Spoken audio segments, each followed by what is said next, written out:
जय जसोदानन्दन व्रजजनरञ्जन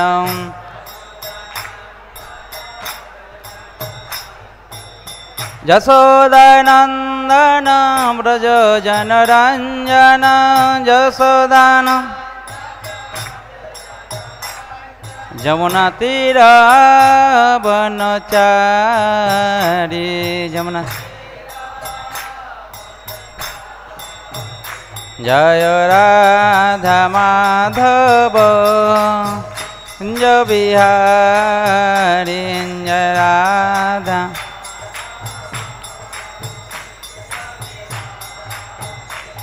जय श्री कृष्ण चैतन्य प्रभु नित्यानंद श्री अद्वैत गदाधर शिवासादि गौर भक्त वृंद जय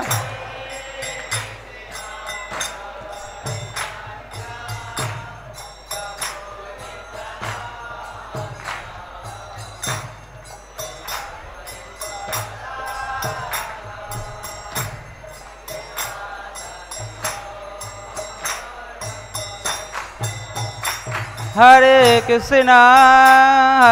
कृष्ण कृष्ण कृष्ण हरे हरे हरे राम राम राम हरे हरे हरे कृष्ण सकले कीर्तन करुन सकले कृष्ण हरे हरे हाथे ताली दिए बोलून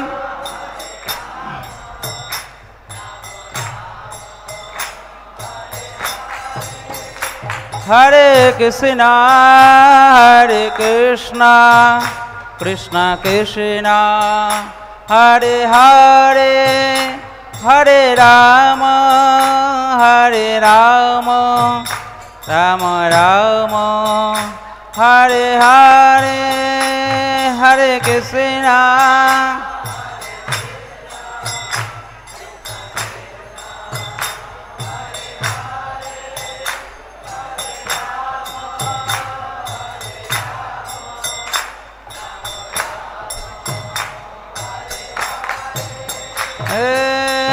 कृष्ण हरे कृष्ण कृष्ण कृष्ण हरे हरे हरे राम राम राम हरे हरे हरे कृष्ण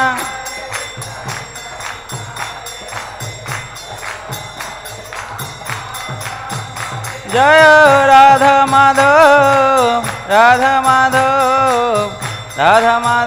जय राधा माधव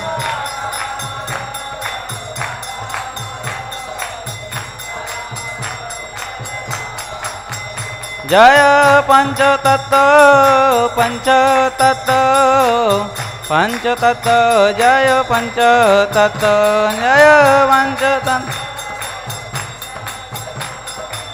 हाथे चल दिए जय नृसिंहदेव जय नृसिंहदेव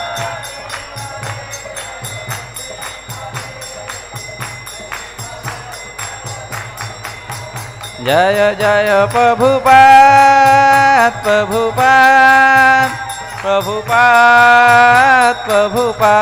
जय जय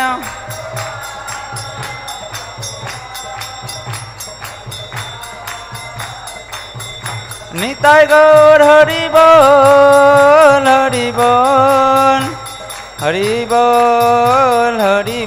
निताय गौर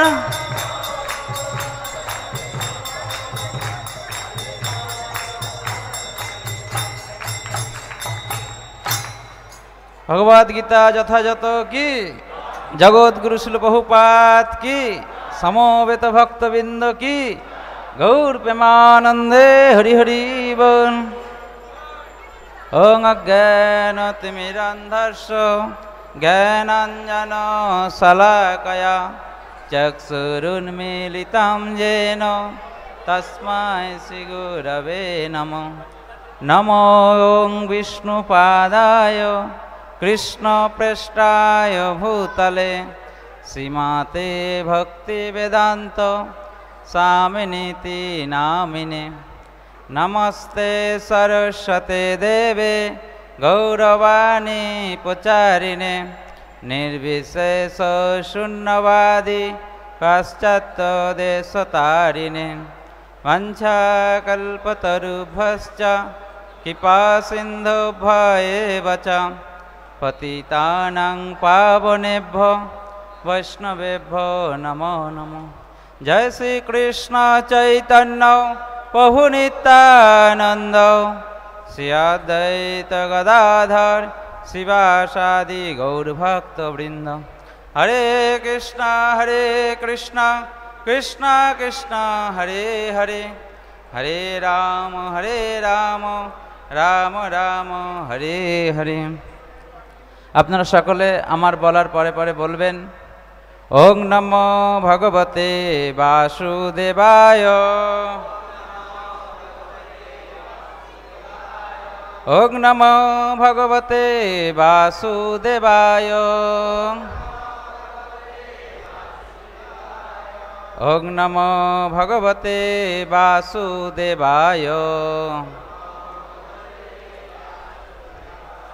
नारायणं नमस्कृतं नरं चैव नरोत्तमं देवीं सरस्वतीं व्यासं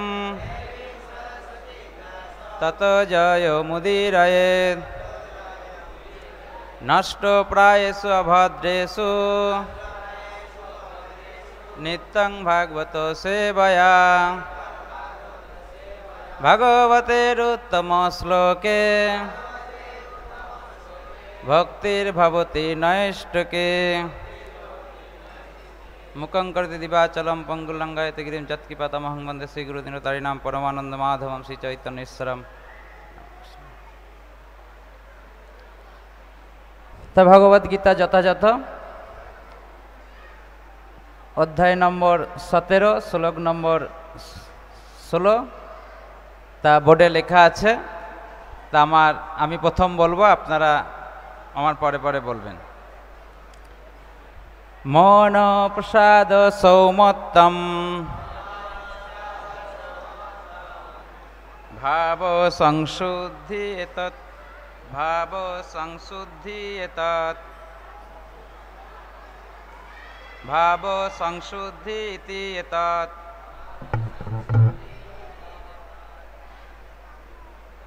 মৌন প্রসাদ সৌমত্তম মৌনমাত্ম বিনিগ্রহ ভাব সংশুদ্ধি ইতি এতৎ তপমান সমুচ্যতে। মৌন প্রসাদ সৌমত্তম মৌনমাত্ম বিনিগ্রহ ভাব সংশুদ্ধিরিতি এতৎ তপমান সমুচ্যতে।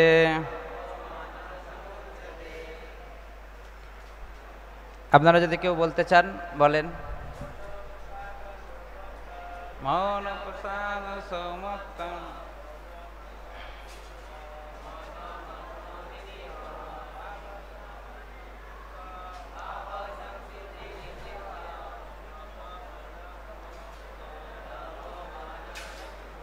কোন মাতাজি?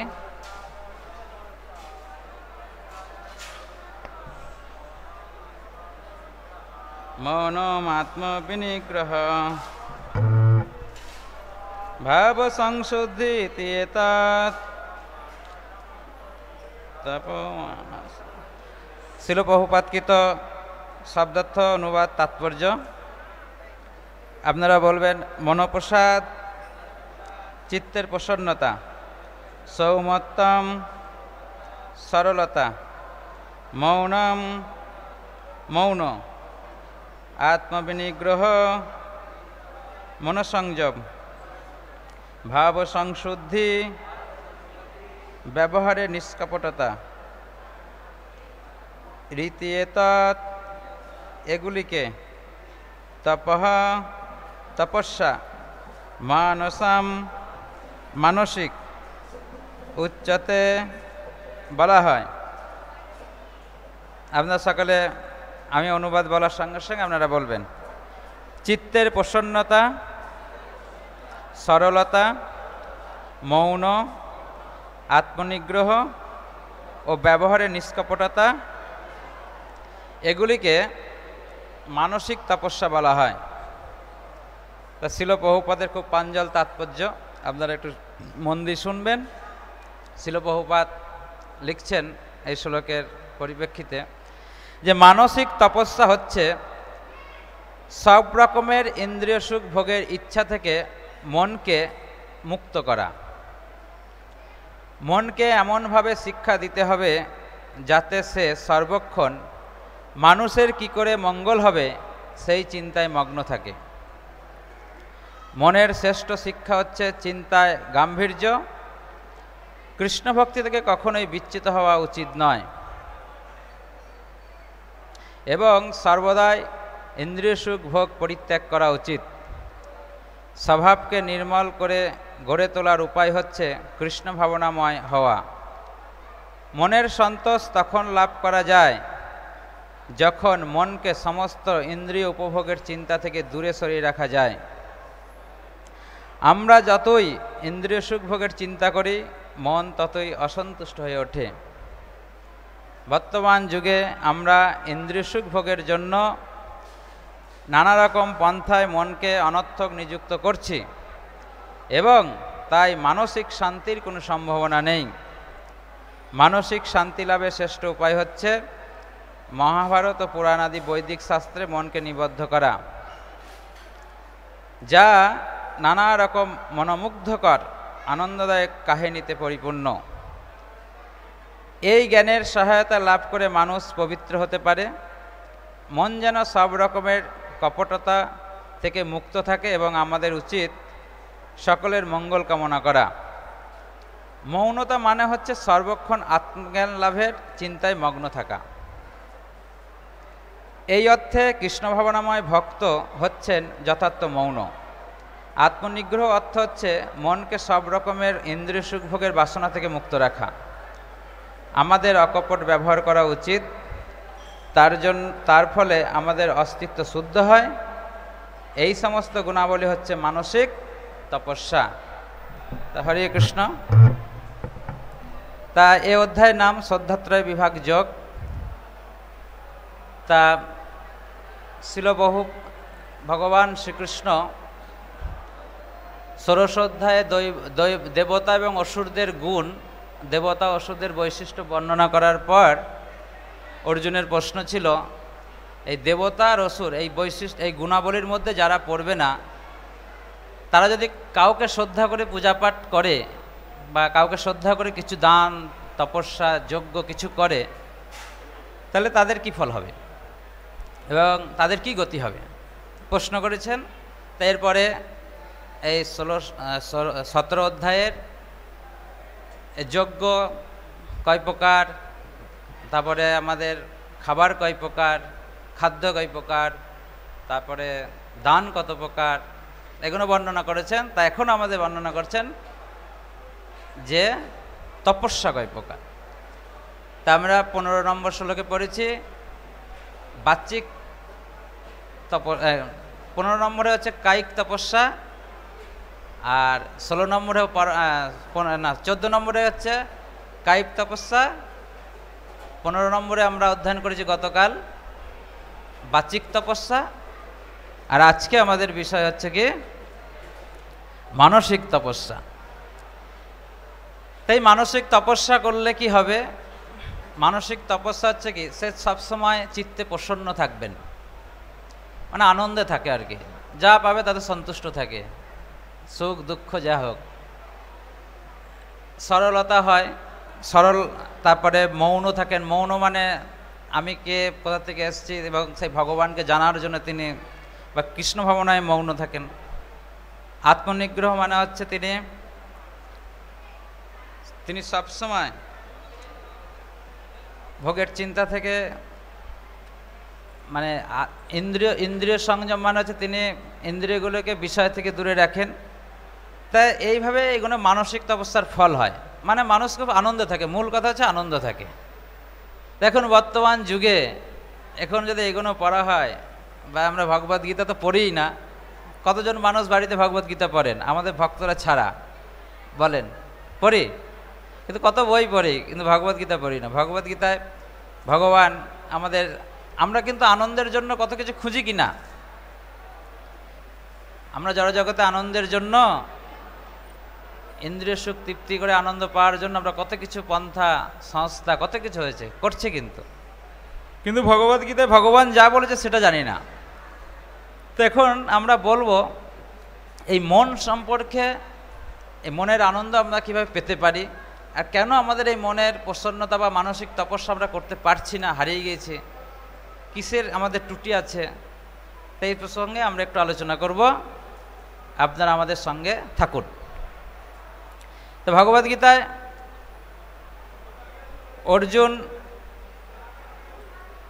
প্রশ্ন করেছেন যে চঞ্চলাহি মনোকৃষ্ণ, যে আমার মন হচ্ছে খুব চঞ্চল। তা তখন ভগবান বলছেন এই চঞ্চল মনকে, অর্জুনের প্রশ্ন, মন আমার খুব চঞ্চল, তা আমি এই চঞ্চল বায়ুকে আটকানো যায়, কিন্তু তবু চঞ্চল মনকে কন্ট্রোল করা যায় না, আর তপস্যা করব কিভাবে, তাই না? এখানে যে তপস্যা করবোটা কীভাবে, মন চঞ্চল, তাকে নিয়ন্ত্রণই করা যাচ্ছে না। তো তখন ভগবান বলছেন কি, আমরা অভ্যাসের দ্বারা এই মনকে, অভ্যাস এবং বৈরাগ্যের দ্বারা আমরা এই মনকে কি করতে পারি, নিয়ন্ত্রণ করতে পারি।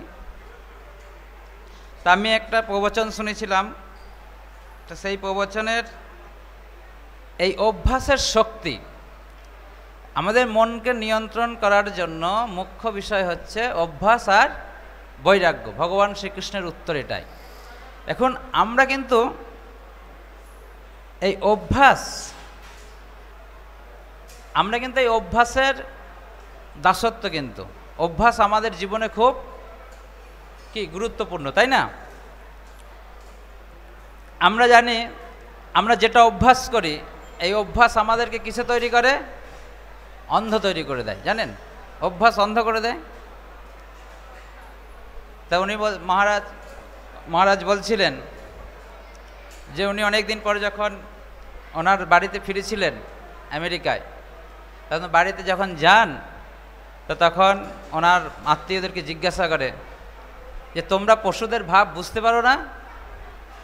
পশুদের ভাব কি, তাদেরও ভালোবাসা আছে, তাদের একের অপরের জন্য কান্না করে, কথা বলে, কিন্তু আমাদের এই সভ্য সমাজ কি করে, সেই পশুগুলোকে হত্যা করে। তো তখন বলছে যে তাহলে এই যে ধরো, অথচ ওই বাড়িতেই কুকুর আছে, কুকুরকেও জীব, তা সেই কুকুরকে যদি সে মারা যায়, তাহলে কিন্তু মানুষ কি করে, কান্না করে কুকুরের জন্য, কুকুরকে ডাক্তার দেখায়, সব কিছু করে, কুকুরকে ভালোবাসছে। কিন্তু আরেকটা যে জীব, তাকে যখন খায়, তখন তাদের আর এই ভালোবাসা সে বুঝতে পারে না। তাকে এই অভ্যাস কি করেছে, এই যে খেয়ে খেয়ে অভ্যাস হয়ে গেছে, তো তখন কিন্তু তার হৃদয়ে এইটা বা সে তার দেখতে পায় না। এই জন্য অভ্যাস মানুষকে অন্ধ করে দেয়। একবার এক পশুপ্রেমী মহিলা, সে একটা সংস্থা করে পশুদের মানে ভালোবাসার প্রচার করছে।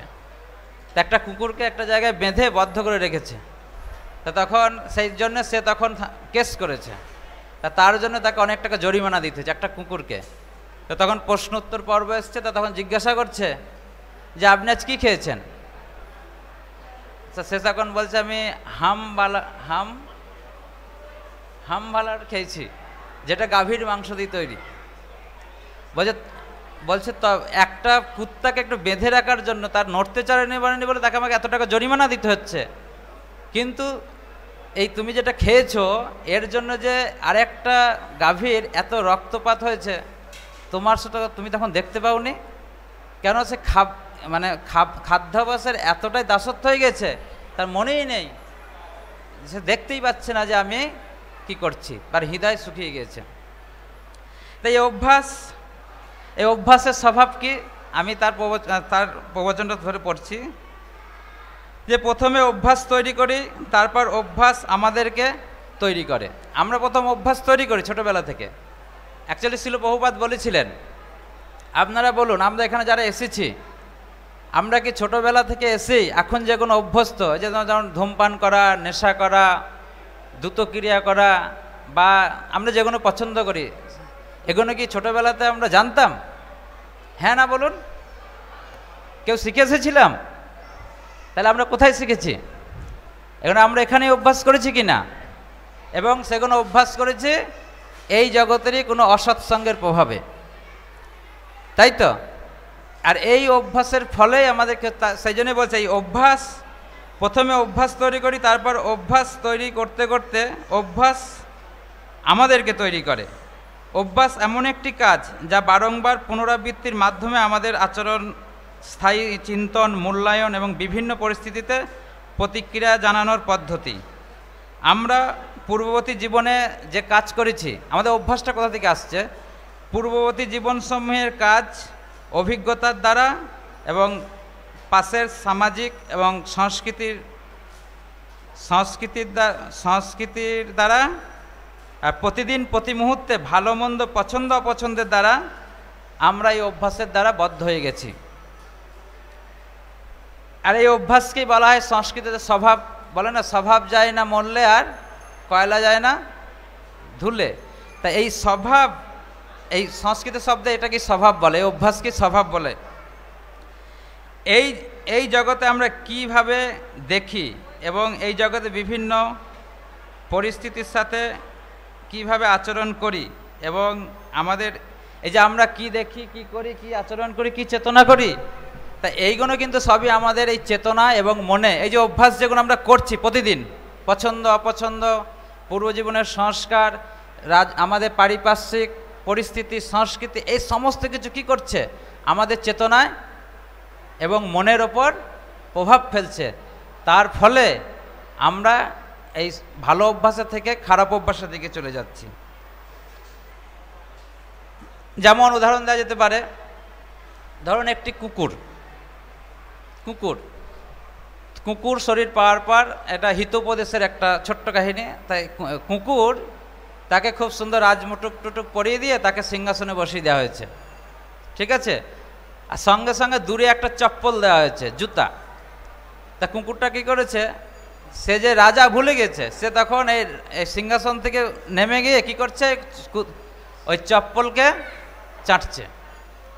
এটা কেন করা হয়েছে? এটা কেন হয়েছে? এটা তার অভ্যাস। শুকরকে যদি আপনি একদিকে হালুয়া, পুরি এইসব দেওয়া হয়, আর একদিকে যদি মল দেওয়া হয়, সে কি কোনটা চাইবে? কোনটা চাইবে? ও কিন্তু হালুয়া, পুরি এসব চাইবে না, ও মলটাই চাইবে। তা এটা তার স্বভাব। সাপ দেখবেন দোষ করেনি, সাপ একটা কোনো ব্যক্তি কোনো শব্দ করেনি, দোষ করেনি, কিন্তু সে দেখলে কি করবে? মানুষকে ছবল দিয়ে দেবে। তা এই যে ছবল মারছে, এটা কিসের কারণে? এটা হচ্ছে প্রকৃতির নিয়ন্ত্রণ, সে হিংস্র, হিংসা বলে ও এটা করছে, তাই এটা স্বভাব। তো সেই রকমই শিল প্রভুপাদ এরকম অভ্যাসের কথা একটা বলেছেন, যে শিল প্রভুপাদ একদিন তার শিষ্যদের মধ্যে বলছেন,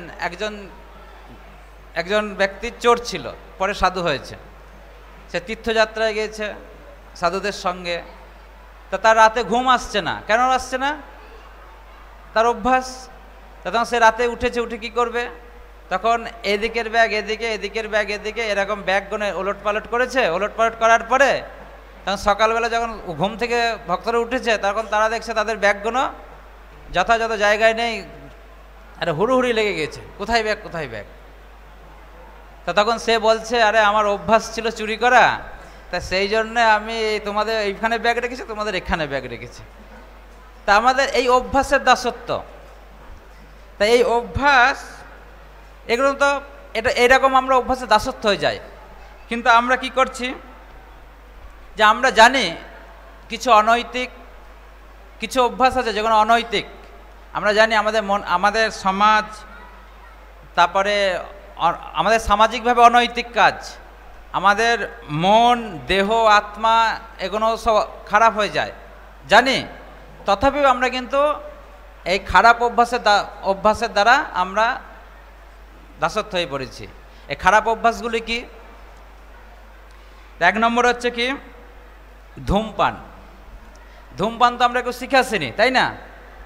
এখানে এসে শুরু করে ধূমপান বলছে, ধূমপান কোম্পানিগুলো আমেরিকায় যে 12 থেকে 19 বছরের এই সমস্ত মানুষদেরকে এমনভাবে মানে তৈরি করে দেয় যে তারা কেন এই 12 থেকে 19-20 বছরের ছেলেকেই পছন্দ করে কেন না, এদের মাথায় ঢোকানো গেলে এরা বৃদ্ধ বয়স অবধি কী করবে?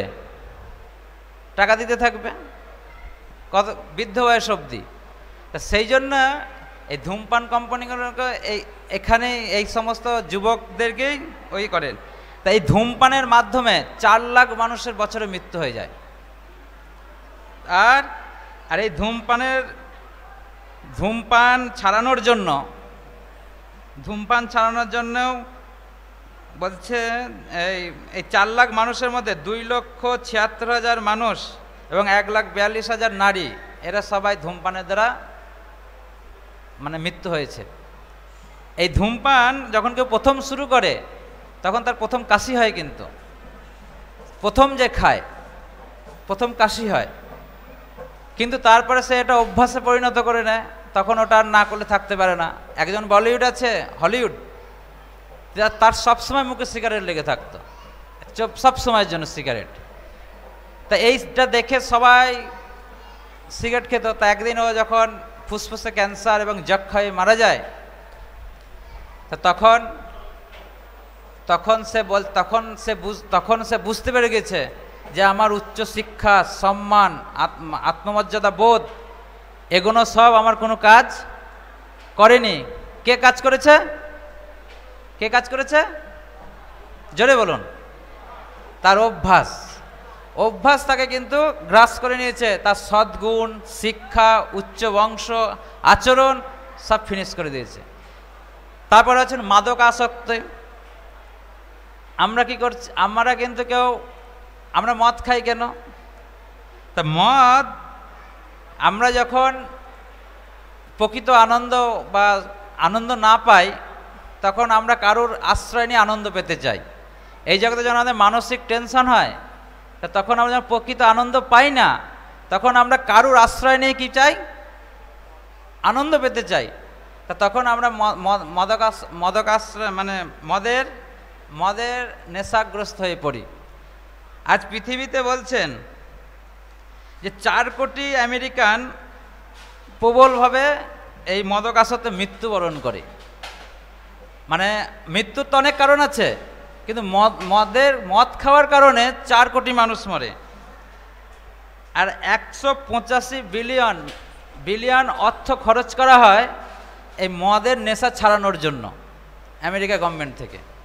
আর আমরা সেই দেশকে অনুসরণ করতে চাই। এবং এই মদ খেয়ে যখন গাড়ি চালায়, এর ফলে 337 মানে প্রতি 32% মানুষের মৃত্যু হয়। এর জন্য আমাদের এখন গভর্নমেন্ট দেখাচ্ছে না যে মদ খেয়ে গাড়ি চালানো যাবে না। তা বলছে যে 17,934 জন মানুষের মৃত্যুবরণ হয় এবং 2,75,000 লোক এই মদকাসক্তির কারণে অ্যাক্সিডেন্টে আহত হয়, মৃত্যু হয়, আহত হয়। তা এই সমস্ত কিছু মদের কারণ। আর মদের কারণে আরও কিছু আছে, আমাদের টেনশন বাড়ে, তারপরে আমাদের হজম ক্ষমতা কমে যায়, অনেক কঠিন ব্যাধির কারণ হয়ে যায়। তা এগুলো কেন হয়? এই মদের আসক্ত হওয়ার ফলে, অভ্যাস করার ফলে। এরপরে হচ্ছে দ্রুতক্রিয়া। আমি এগুলো বলার উদ্দেশ্য হচ্ছে কি, আমরা তো ভালোর অভ্যাস করতে পারি না, কিন্তু আমাদের সমাজ পরিস্থিতি আমাদেরকে এই অভ্যাসগুলো তৈরি করে দিচ্ছে। ফলে আমরা এই যে মনের শান্তি, প্রসন্নতা, আনন্দ, ভগবানকে উপলব্ধি, সরলতা বা নিষ্কপটতা, এগুলো আমরা কখনোই হতে পারছি না। কিন্তু এগুলো হতে গেলে তো আমাদেরকে অভ্যাস করতে হবে। কিভাবে হবেন আমি বলবো, আর একটুখানি আমরা খারাপ অভ্যাসের কথা একটু আলোচনা করে নিই। দ্রুত ক্রিয়া, আপনারা জানি যে মানুষ এই দ্রুত ক্রিয়া মানে দ্রুত ক্রিয়া শব্দের অর্থ হচ্ছে কি জুয়া খেলা। এই জুয়া খেলায় পরে মানুষ কত নিঃস্ব হয়ে যায় এবং দেখা যায় নিজের যে জায়গায় জুয়া খেলছে সেই জায়গাতে সে নিঃস্ব হয়ে গিয়ে তার ফেরার টাকাটাও থাকে না। এরকম জুয়ায় আমরা আসক্ত হয়ে যাই। তো এই জুয়া খেলা ছাড়ানোর জন্যে $250 বিলিয়ন খরচ করে আমেরিকা গভর্নমেন্ট এই জুয়া খেলা থেকে যাতে মানুষ ছাড়তে পারে, যাদের লাইসেন্স আছে করতে পারে, বাকিদের ছাড়ানোর জন্য করে। এবং এরপরে হচ্ছে আমরা মাংসাহার। অ্যাকচুয়ালি আমাদের মনুষ্য জীবনের মাংসাহার করার স্বাভাবিক গঠন নেই। কিছু উদাহরণ দিচ্ছি, আলোচনা অনেক বড়, জাস্ট একটু বোঝাতে চাইছি যে কেন আমাদের গঠনগতভাবে আমরা কিন্তু মাংস খেতে পারি না। যেমন উদাহরণ দেওয়া যেতে পারে, যারা মাংসাশী প্রাণী তাদের পৌষ্টিকতন্ত্র হচ্ছে দেহের থেকে 12 গুণ বড়, আর মানুষের পৌষ্টিকতন্ত্র হচ্ছে দেহের থেকে 4 গুণ। না, নিরামিষাশী প্রাণীর দেহের থেকে হচ্ছে 12 গুণ, আর আমিষাশী প্রাণীর পৌষ্টিকতন্ত্র হচ্ছে দেহের থেকে 4 গুণ। কেন 4 গুণ? না, যেহেতু মাংস পচা জিনিস, দেখবেন একটা ফল আর একটা মাংস টুকরো রেখে দেবেন, কে আগে পচা গন্ধ করবে? কে করবে? মাংস। সেই মাংস যারা মাংসাশী প্রাণী খায় তাদের যেহেতু 4 গুণ পৌষ্টিকতন্ত্র, তখন ওর বজ্র পদার্থ সেটা তাড়াতাড়ি বেরিয়ে যায়, তার ফলে কী হয়, ওদের কোনো রোগ হয় না। আর মানুষ যখন নিরামিষাশী প্রাণী তো মাংস খায়ই না, আর মানুষেরও পৌষ্টিকতন্ত্র 12 গুণ বড়। তা মানুষ যখন ওই মাংস খেতে যায় তখন তার যখন 4 গুণে তাড়াতাড়ি পচন হয়ে যায়, তখন সেই যে বজ্র পদার্থ বেরোতে পারে না। তখন বেরোতে পারে না বলে আমাদের গ্যাস, অম্বল, বুক জ্বালা, এই সমস্তগুলো এসে যায় এবং রোগ, এই যে আমাদের আলসার, ক্যান্সার, এই যে কঠিন কঠিন রোগ, এগুলো এসে যায়। তা আর হচ্ছে দেখুন, কিছু প্রমাণ আছে যারা মাংসাশী প্রাণী তারা জল খায় কিভাবে? চুমুক দিয়ে নয় কিন্তু, যারা মাংস জল খায় কিভাবে? চেটে চেটে। আর মানুষ জল খায় কিভাবে? আর নিরামিষাশী প্রাণী মানে ছাগল, গরু জল খায় কিভাবে? কি দিয়ে? চুমুক দিয়ে। তাহলে মানুষ কোন দলের?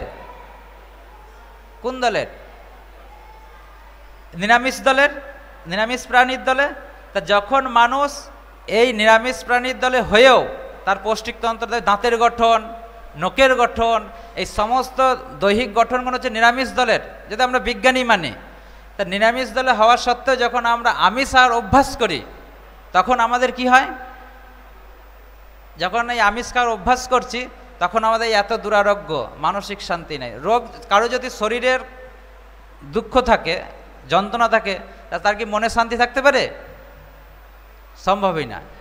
তো এইভাবে আমরা যখন আর একটা বদ অভ্যাস আমরা করি এই সমাজে, কটা বলা হইলো আমরা যে অভ্যাসগুলো করছি? এক হচ্ছে ধূমপান, মাদক সেবন, তারপরে কি জুয়া, তারপরে মাংসাহার, আর একটা হচ্ছে কি অবৈধ সঙ্গ করার ফলে আমাদের কি হচ্ছে? এটা অভ্যাস করছি। এটা অভ্যাস করার কিন্তু আমাদের দোষ নেই, আমাদের সামাজিক পরিস্থিতি এরকম হয়ে গেছে। আমেরিকায় রিসার্চ করেছে, সেখানে বলছে যে একটা 18 বছরের যুবক মানে ছাত্র, সে যতক্ষণ না ক্লাসে থাকে তার থেকে বেশি টাইম, বলছে 2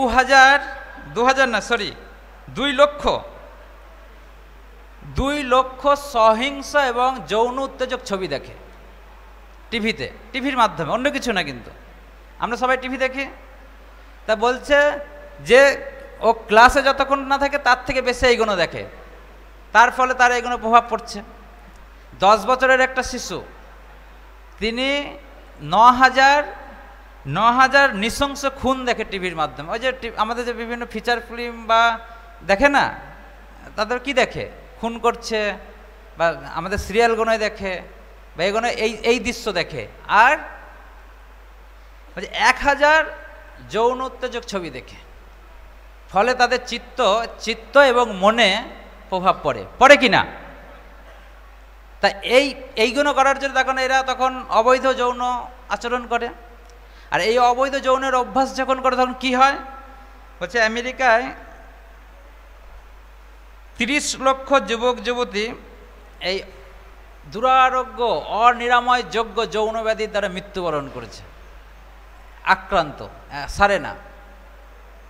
এবং 24 থেকে 25 বছর মৃত্যুর 7তম, এই যে 24 থেকে 25 বছরের যে ছেলেমেয়ের মৃত্যু হয়েছে, 15 থেকে 24 বছরের যে ছেলেমেয়ের মৃত্যু হয়, তার 7তম প্রধান কারণ হচ্ছে এই, মানে 1-2 করে কারণ আছে।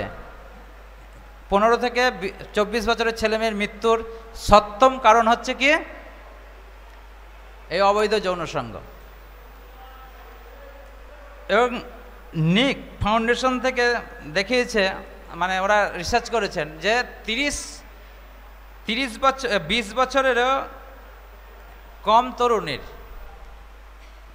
আপনার গর্ভে বাচ্চা আছে, এবং তাকে গর্ভপাত করানোর জন্য বছরে $7 বিলিয়ন ডলার খরচ করতে হয় গভর্নমেন্টকে।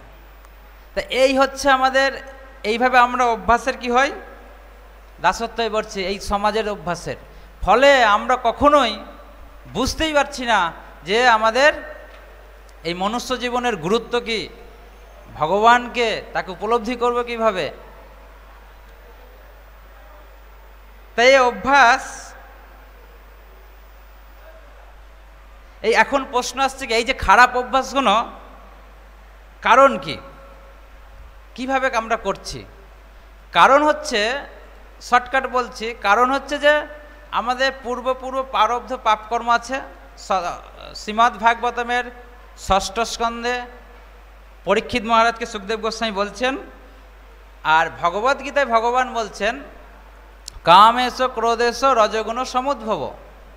এই কাম এসো ক্রোধ এসো, কাম ক্রোধ হচ্ছে রজগুণ থেকে উৎপত্তি, আর এই বাসনাই হচ্ছে আমাদের পাপের কারণ। আর এই পাপ কর্ম, মানে অর্জুন প্রশ্ন করেছেন, অ্যাকচুয়ালি আমরা তো, আমাদের মনে প্রশ্ন আসতে পারে কিনা এগুলো কেন করে, তাই না? তা এই প্রশ্ন অর্জুনও করেছেন, কাকে? ভগবান শ্রীকৃষ্ণকে, যে মানুষ অনিচ্ছা সত্ত্বেও এই ধরনের পাপকর্ম করে কেন? তো তখন ভগবান বলছেন যে কাম এসো ক্রোধ এসো রজগুণ রজগুণ থেকে কাম এবং ক্রোধ এই পাপকর্ম করতে জীবকে বাধ্য করে।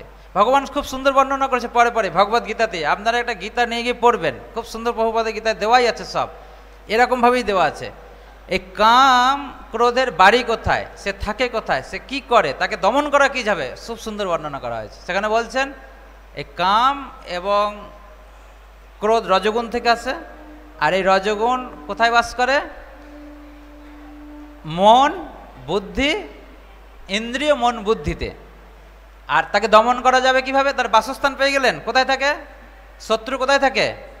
ইন্দ্রিয়, মন আর বুদ্ধিতে। আর বিস্তার কি করে? আর এনাকে দমন করা কি যাবে? তা সেখানে বলছে আমাদের এই অভ্যাস, একেও দমন করতে গেলে সাধু সঙ্গের দ্বারা, অভ্যাসের দ্বারা আমরা দমন করতে পারি। তা এখন প্রশ্ন আসছে কি,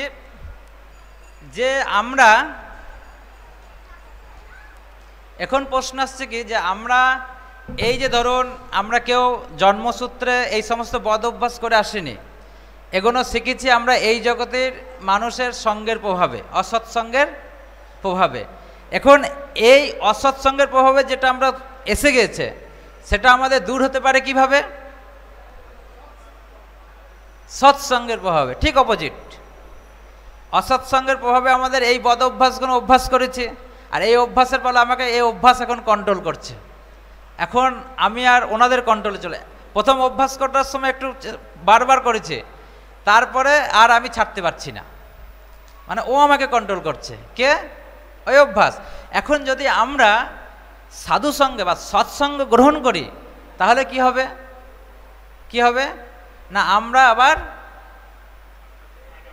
আমাদের এই সমস্ত বদ অভ্যাসগুলো ত্যাগ করে আমরা কোথায় ফিরতে পারি?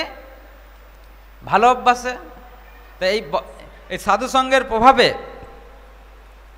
কিভাবে উদাহরণ দিচ্ছি, কিভাবে চেঞ্জ হয়েছে। আপনারা ধ্রুব মহারাজের নাম শুনেছেন, নারদ মুনির নামও শুনেছেন, তাই তো? তা ধ্রুব মহারাজ তিনি তার বাবার কোলে বসতে না পারার জন্য তিনি ছিলেন খুব ক্রোধিত, ক্রোধ হয়ে গেছে, এবং তিনি চেয়েছিলেন বাবার থেকে বড় রাজ্যের জন্য তপস্যা করতে, মানে মা বলল তপস্যা করতে। তখন নারদ মুনির সঙ্গে দেখা হয়। নারদ মুনির সৎসঙ্গের প্রভাবে তিনি এই ক্রোধকে দমন করে তিনি ভগবানের শুধু দমনই না, তিনি কি হয়েছিলেন, এই সাধুসঙ্গের প্রভাবে কি হয়েছিলেন, খুব সুন্দর ভগবানকে দর্শন করেছেন এবং ভগবানকে লাভ করেছিলেন। শিল প্রভুপাদের কথা দেখুন। শিল প্রভুপাদ যখন আমেরিকায় যান তো তখন ওখানের মানুষ সবাই ছিল হিপি। হিপি কারা? 60-এর দশকের কথা। হিপি কারা? যারা এইরকম ইচ্ছা মতন মদ খাবে, ইচ্ছা মতন অবৈধ সঙ্গ করবে, ইচ্ছা মতন যা ইচ্ছা তাই করবে। ওর বাবা মায়ের কথা, রাষ্ট্রের কথা, সমাজের কথা কোনো কথা শুনবে না, ও যা ইচ্ছা তাই করতে চান। বড় বড় দাড়ি রাখবে, চুল রাখবে, ঘরে ঘুমাবে না, রাস্তায় ঘুমাবে, এই ধরনের, এবং যা ইচ্ছা তাই। তখন এই ধরনের মানুষকে শিল প্রভুপাদের সঙ্গে দেখা হয়। শিল প্রভুপাদ তাদের কাছে কি বলছে, তোমরা যেরকম আছো, যেভাবে আছো পার্কে, তো এতে কি তোমরা কি শান্তি পাচ্ছ, প্রসন্ন? তখন তারা কি বলছেন, না আমরা প্রসন্ন নই, আনন্দ পাচ্ছি না, খুঁজছি। তো যে আমি একটা মন্ত্র দিব, এই মন্ত্র যদি তোমরা 3 দিন বাড়িতে জপ করে আসো তাহলে কি হবে, তোমরা আনন্দ পাবে। মা প্রথম আনন্দ পাবে বলেন, তোমরা 3 দিন মন্ত্র জপ করে দেখো। বলছে ঠিক আছে বলুন। তা তখন শিল প্রভুপাদ তাদেরকে সঙ্গ দেওয়ার মাধ্যমে তাকে এই মন্ত্র দিয়েছেন। কি মন্ত্র? হরে কৃষ্ণ কৃষ্ণ কৃষ্ণ হরে হরে, হরে রাম রাম রাম হরে। ওনারা নিষ্কপটভাবে শিল প্রভুপাদের সঙ্গের প্রভাবে এই মন্ত্র 3 দিন জপ করে। জপ করার পর আবারও এখানে ফিরে আসে। ফিরে আসলে বলছে হ্যাঁ, এই হরে কৃষ্ণ রাম এই 3টে শব্দ বারবার বলা সত্ত্বেও আমাদের কোনো মুখ ব্যথা করছে না, আমরা আনন্দ পাচ্ছি। তা তখন ওরা দেখুন, আমাদের সমস্ত ধর্ম, ধরেন আমাদের মুসলিম ধর্ম প্রচার হয়েছে জোর করে, মানে রাজ্য, মানে আগে দেশ দখল করে করেছে। খ্রিস্টান ধর্ম লোভ দিয়ে। কিন্তু শিল প্রভুপাদ যে চৈতন্য মহাপ্রভুর আদর্শ তুলে ধরেছেন কিসের মাধ্যমে? উপলব্ধি দিয়ে। কিন্তু এই যে হরে কৃষ্ণ মহামন্ত্র জপ করে যে আনন্দ পাওয়া যায়, এটা আগে উপলব্ধি দিয়েছেন। এই উপলব্ধি যখন পেয়েছে তখন তারা এটাকে, আর এই অভ্যাসের ফলে কি হয়েছে, এটা ভক্তিযোগ। ভগবত রূপ গোস্বামীপাদ পদ্মপুরাণের উদাহরণ, পদ্মপুরাণ থেকে উদ্ধৃতি দিয়ে বলছেন ভক্তি রসামৃত সিন্ধু গ্রন্থে, যে কেউ যদি ভগবানের ভক্তি করে, ভগবানকে পূর্ণ আত্মসমর্পণ করতে পারে, ভক্তিযোগ অনুশীলন করে, এই শাস্ত্র অধ্যয়ন, জপ, সাধুসঙ্গ, এই ভক্তি করে, তাহলে তার পারব্ধ অপারব্ধ কূটস্থ কূট বীজ যা পাপ আছে সব কি হবে, সঙ্গে সঙ্গে শেষ হয়ে যাবে, শুধু ভক্তির প্রভাবেই, তীব্র ভক্তির প্রভাবে। একবার শিল প্রভুপাদের একজন শিষ্য, 60-এর দশকের কথা, একজন শিষ্য তিনি মানে প্রভুপাদকে বলছে আমাকে একটু ব্রাহ্মণ করে দিতে পারবেন? বলছে হ্যাঁ, কিন্তু তোমাকে 4টাকে অভ্যাস ছাড়তে হবে। কি অভ্যাস? অবৈধ সঙ্গ, দ্বৈতক্রিয়া, আমিষাহার আর মাংসাহার ছাড়তে হবে। ও বলছে অসম্ভব। বলছে না, তুমি যদি ভগবান শ্রীকৃষ্ণের চরণ আশ্রয় গ্রহণ করো এটাও সম্ভব। ভগবদ গীতায় বলেছেন সর্বধর্মাং পরিত্যাজ্যং মামেকং শরণং ভজ অহং তং সর্ব পাপেভ্যো মোক্ষামি মা শুচ। কেউ যদি ভগবানের চরণে আশ্রয় গ্রহণ করে, শরণ গ্রহণ করে, তাহলে ভগবান বলছেন আমি তার সমস্ত পাপ থেকে মুক্ত করে তাকে সঙ্গে সঙ্গে আমার ধামে ফিরিয়ে নিয়ে যাই, এবং তা তুমি সুনিশ্চিত থাকো। তা আসুন, আমরা ভারতবর্ষে জন্মগ্রহণ করেছি, এই অর্থে আমরা খুব সুকৃতিবান। আমরা বাপ ঠাকুরদাদার মুখ থেকে শুনেছি ভগবানের কথা, ধর্মের কথা, কিন্তু আমাদের এই অভ্যাসগুলো, বদ অভ্যাসগুলো এসে গিয়েছে। তা আমরা যদি আমাদের মনকে নিয়ন্ত্রণ করতে চাই, এবং এই মন অনিয়ন্ত্রিত মনের আরও অনেক আছে, জাস্ট সেই অনিয়ন্ত্রিত মনকে যদি আমরা প্রসন্ন করতে চাই, তাহলে আমরা ভগবান শ্রীকৃষ্ণের চরণে আশ্রয় গ্রহণ করি এবং আমাদের মনুষ্য জীবনকে সার্থক করি। হরে কৃষ্ণ কৃষ্ণ কৃষ্ণ হরে হরে, হরে রাম রাম রাম হরে হরে। আমাদের 8:25 বেজে গেছে, 8:25 ছেড়ে দেবো বলেছিলাম। তা আপনাদের কোনো প্রশ্ন আছে আমাদের আলোচনার ভিত্তিতে, বা এমনি কোনো প্রশ্ন আছে? বা আমরা যে আলোচনা করলাম বুঝতে পেরেছেন তো? তা বুঝতে পারলে খুব সুন্দর। তা আপনারা যদি শিল প্রভুপাদের একটা গীতা নিয়ে যান, সকালেও দেয় বা এখানে নিতে পারেন, ভগবদ গীতা নিয়ে গিয়ে পড়বেন। এই ভগবদ গীতা অ্যাকচুয়ালি মনুষ্য জীবনের গাইড বুক। আমাদের জীবনকে কিভাবে পরিচালিত করতে পারবেন ভগবান কৃষ্ণ বলেছেন অর্জুনকে। হরে কৃষ্ণ কৃষ্ণ কৃষ্ণ হরে হরে, হরে রাম রাম রাম হরে হরে। ভগবদ গীতা যথাযথ কি সমবেত ভক্তবৃন্দ কি নিতাই গৌর প্রেমানন্দে হরি হরি।